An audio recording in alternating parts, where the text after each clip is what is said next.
Sometimes a bad movie can gain a reputation off a bad performance or a particular scene or line. But sometimes it's just a name. This is Chopping Mall. It's Matt's Fun Time Bad Movie Show. Starring Matt. Today's episode, Chopping Mall. Hi there, I'm Matt, scouring the globe for the worst movies I can find. And you asked for it, so today we're talking about Chopping Mall. Chopping Mall was released in 1986 under the title Killbots, which, while funny, is certainly no chopping mall. The film didn't do very well and was later edited and re-released under what has to be one of the best titles ever. It was directed by Jim Wynorski, a man with 100 IMDb director credits since 1984. He's been busy. He's mostly made cheap horror movies like Chopping Mall as well as what looks to be pornos. Someone in the porn industry making bad movies? Well, I never. He also directed a remake of Giant Gila Monster? I swear to God I didn't know about that before writing this script. This film has an all-star cast of B actors, with stars from Karate Kid, Reanimator, and Friday the 13th Part 2. It was produced by Julie Corman, wife of infamous filmmaker Roger Corman, under his production company, known mostly for their extremely low budgets. We are in good hands, people. Let's find out if it's all in the name or if there's something worth chopping for. Cut that. The film opens on a guy robbing a jewelry store inside a mall. It just seems inefficient, then you have to break into the mall and the jewelry store. Stop right there. Stop right there and surrender your weapon. I think you'd better do what he says, Mr. Kinney. Surprisingly, these killbots aren't voiced by Ed 209. They're actually the director, Jim Wynorski. Hey, any of you guys want McDonald's? I don't know why, but I kinda want McDonald's.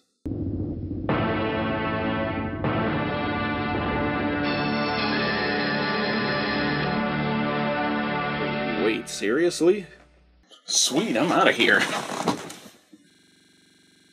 No, it was just a presentation put together for mall employees so they could get to know the reason we're laying off Greg the Night Guard. I think in the movie universe, McDonald's paid for the product placement in the presentation video. They look like the Three Stooges. No? Maybe we could use one at the restaurant. Get rid of people we don't like. Dude, just let me do the riffing, okay? So what do your machines there do besides kill criminals? Well, first of all, Doctor, the protectors do not kill. I don't know, that guy looked awfully dead to me. Just neutralized. Dead is a neutral state, yes. Wonder if they kill cockroaches. Someone's never seen WALL-E. Absolutely nothing can go wrong. And nothing ever did. The end. No, wait. Something does go wrong. So that's just stupid overused foreshadowing. Then we're treated to opening credits of just random shots of a mall. A chopping mall! None of these shots tie into anything later in the movie. They're not establishing characters, and the only setting being established is a mall. A chopping mall! That's already old. Oh wait, this shot establishes the most important character in the film. Coca-Cola. Oh, and look, the second most important character.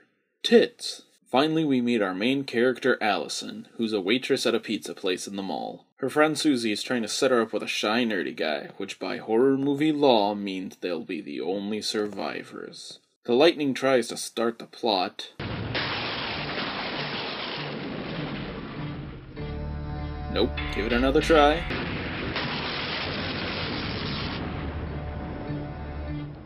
Come on, third time's the charm.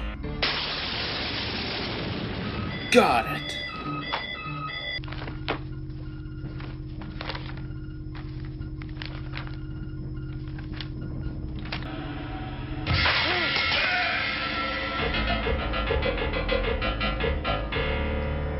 He died doing what he loved.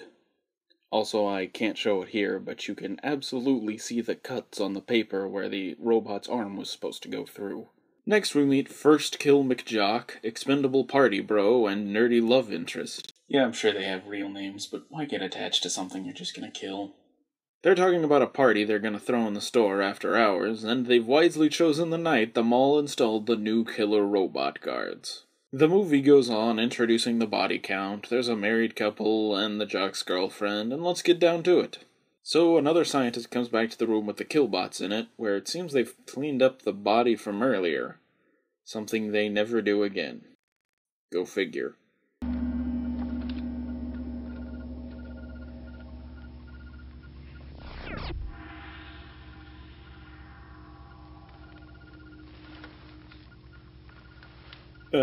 Those kooky killbots. I'm not kidding, the movie spends over 2 minutes not killing this character we know is doomed to die.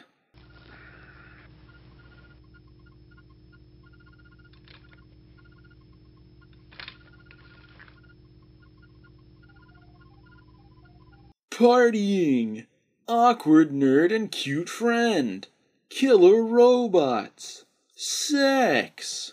What a derivative horror movie. I like pepperoni. You know what? No shame in that, bro. Just maybe mention it before the makeout sesh, you know? So this girl wants her smokes and sends her dead boyfriend out to get him. Hey, stop playing that music. So, surprise, the jock dies.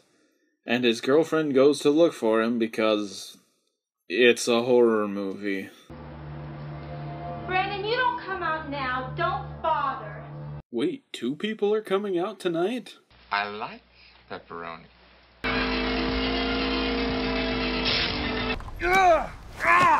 Right up Main Street. Hey, not the first time she's been blasted there tonight, am I right?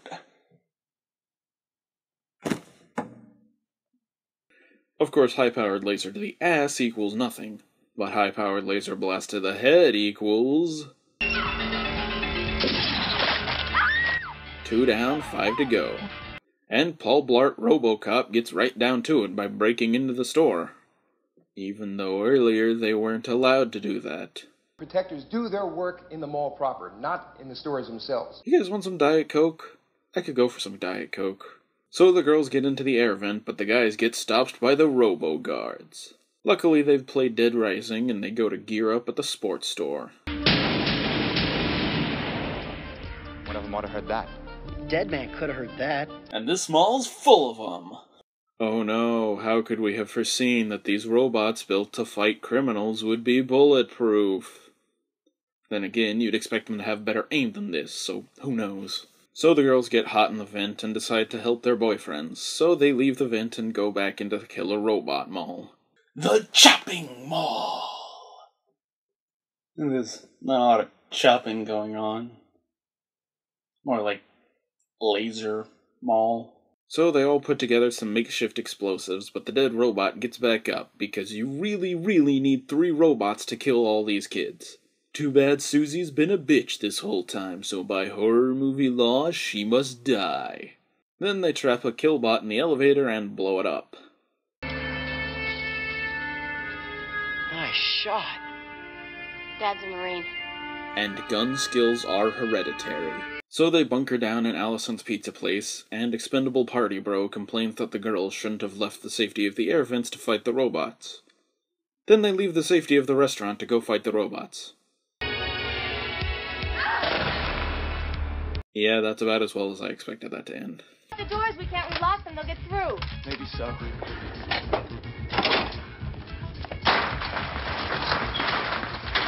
Maybe not.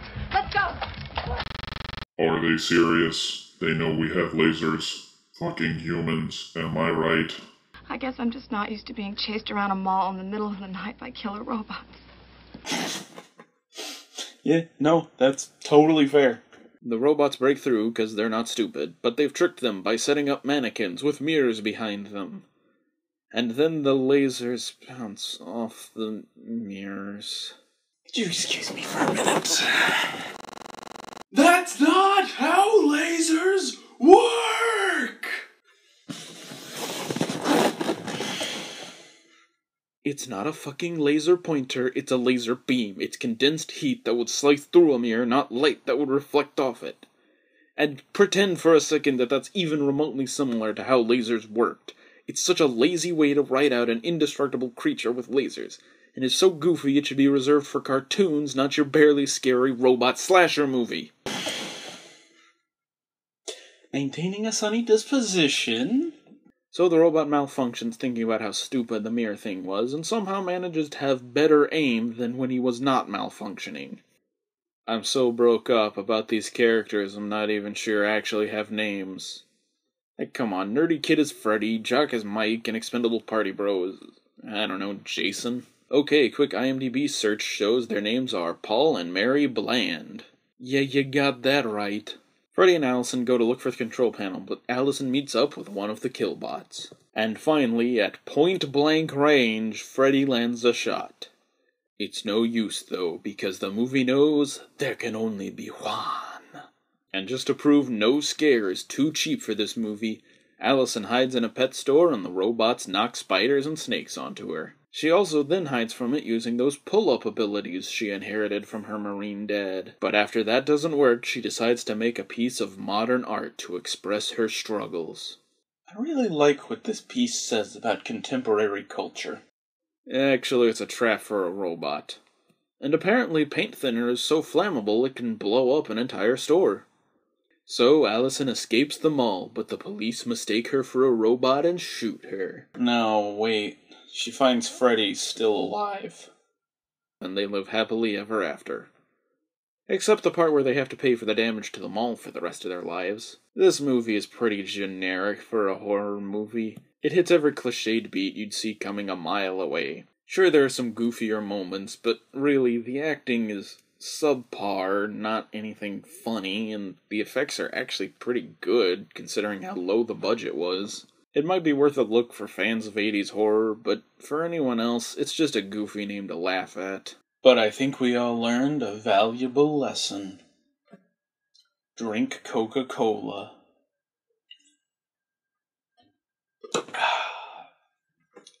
As for next time, we can talk about returning loser Killer Shrews, or the ultra-cheesy Harem Scarum, starring Elvis Presley. So go ahead and let me know which one of those you want to see. Let me know what you liked and what you didn't like, and until then, I'm Matt. And this is Matt's Fun Time Bad Movie Show. I like pepperoni.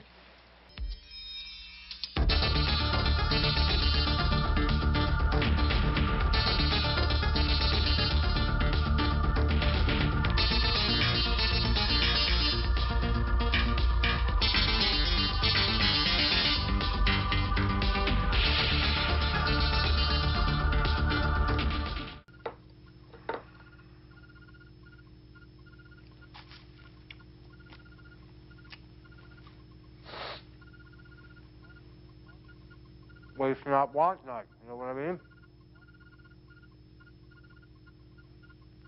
No, I guess you wouldn't.